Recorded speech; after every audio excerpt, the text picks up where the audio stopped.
enfin la paix. Depuis 85.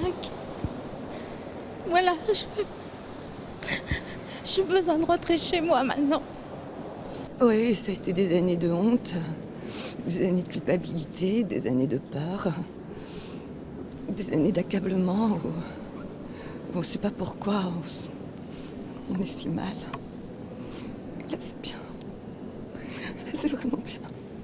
Mais je pense peut-être que dans plusieurs semaines, je pourrais mieux dire les choses, mais il y a du soulagement, il y a plein de choses. Ouais.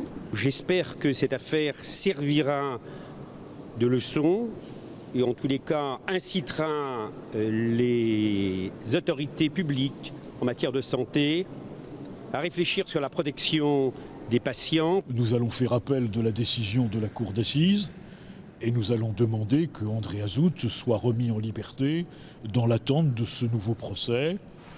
Nous avons vu la motivation de la cour d'assises, elle ne nous semble pas satisfaisante. On ne peut pas dire que parce qu'on est médecin, on est ipso facto coupable, et on ne peut pas dire que des femmes qui ont un désir d'enfant sont de ce seul fait sous l'emprise et sous la contrainte du médecin qui s'occupe de leur traitement sur l'infertilité.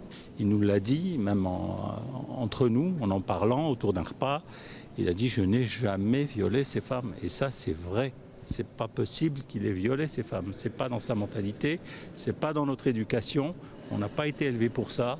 Et ben voilà, on est très déçus, très déçus.